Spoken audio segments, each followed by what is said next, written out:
Hello friends, Tom Downey here for NFL Daily, taking you through all of the latest Pittsburgh Steelers rumors. First up, is Justin Hunter going to replace Martavis Bryant?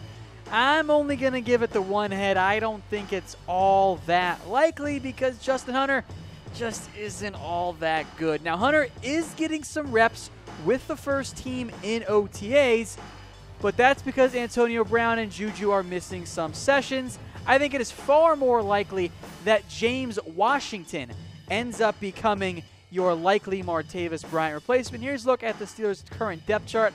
I kind of think Hunter's still behind Hayward Bay. I think those will be the 5 receivers for Pittsburgh this year, but Schuster's going to be your number 2.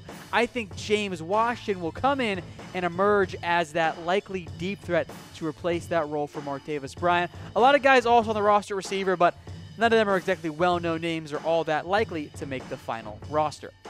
Next up is Lev Bell asking for $17 million per year. Yeah, he is 4 heads on this one, and this is why the Steelers have not reached a long-term deal with LeVeon Bell, because $17 million is kind of a lot of money for a running back, and by kind of, I mean 100% is a lot of money for a running back. That is double the average per year salary of any other running back in the NFL. Now, there's no expectation that he's going to report until just before the season begins, just like he did last year. But take a look at what the other halfbacks around the NFL are getting paid. You got Freeman making $8.25, $17 million. That's over double what Devonta Freeman makes. You got McCoy at $8 million, McKinnon at $7.5, and Fournette, a rookie, has actually fit because that's the way the halfback market is right now in the NFL. It's kind of out of whack. Now, Lev Bell is worth a lot of money. If you can get him to take a deal for $15 million, I'd like that. But I want to know from you guys, how much should the Steelers pay Lev Bell? I don't want to drop $17 million on a running back, even if it's only, let's say, a 3-year deal. If there was a real chance by then, the tread on the tires for Bell kind of becomes too much. So he's worth a lot of money. I think 17 is just a little bit too much. All right, number 3 is Okorafor, going to be the new swing tackle for the Pittsburgh Steelers. I'll give this one 3 heads. It's really kind of like 3.5 because I don't know who else it would be. Chris Hubbard is gone. He went to Cleveland in free agency. Gerald Hawkins could have been the swing tackle this year, but he suffered a torn quad. He has now been placed on IR. At least Chuks is the likely swing tackle for Pittsburgh. I think he's going to win the job. There's really not a whole lot going on beyond the top 3 guys in Villanueva, Gilbert, and Chuks at offensive tackle for Pittsburgh. Got Jake Rogers, who not really is going to be an option. Matt Feiler is working as a guard as well. If this is your first time watching the show, folks, here's what the heads mean. 0 heads, it's fake news, don't buy it. 1 head, a small shred of truth, but don't quite buy into it. 2 heads mean people are talking firmly in the rumor category. 3 heads mean it's more probable than not, but it's not quite set in stone yet. And 4 heads, it's fact news. Time for a former Steelers offensive lineman, Mike Adams.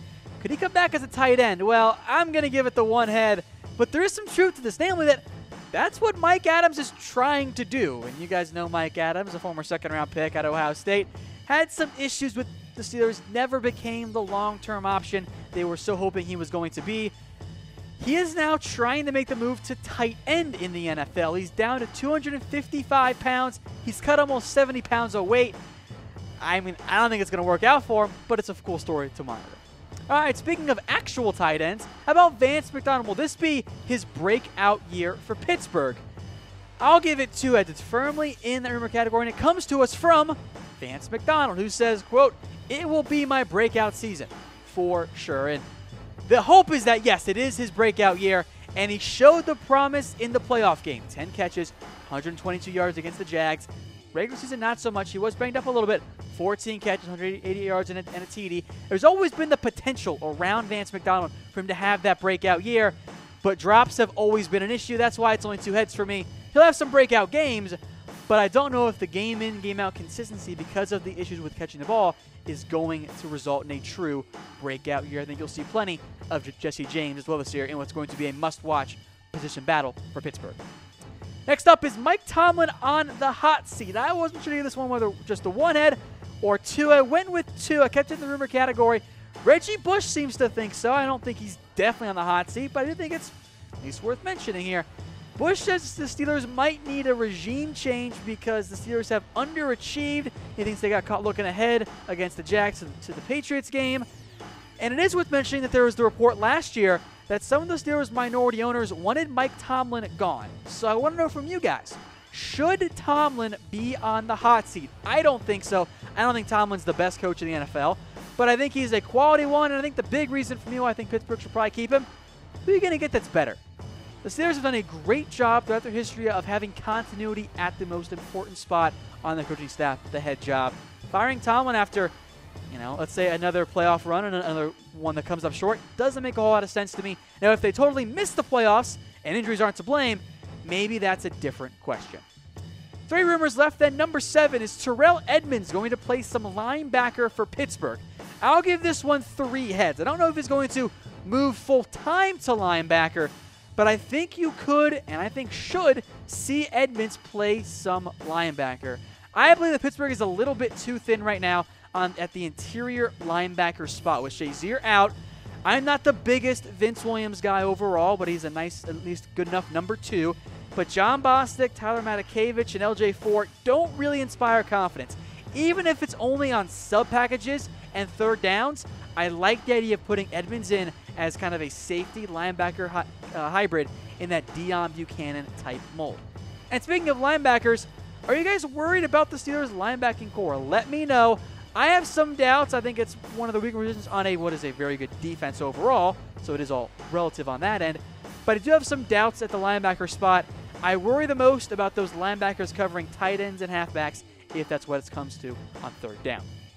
Speaking of linebackers, but on the outside, are TJ Watt and Bud Dupree flipping sides. 3 heads on this one.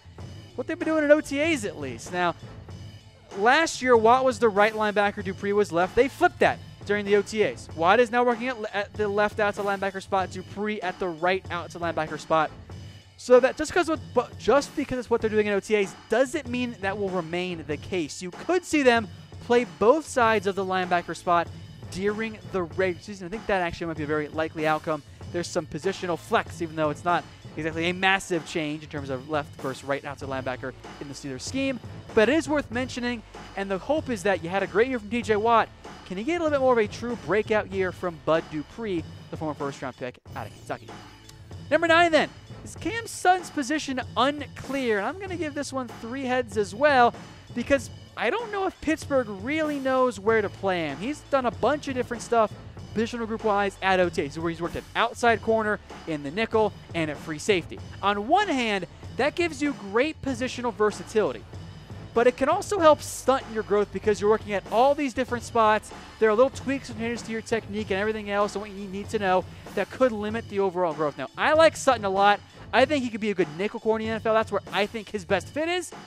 But we'll see what happens there with Pittsburgh and what Sutton's future is going forward. All right, folks, I'm Tom Downey. Follow me on Twitter at WhatGoingDowney for more NFL coverage. And subscribe to the channel for more Steelers updates throughout the offseason and the regular season. Until next time, we'll see you.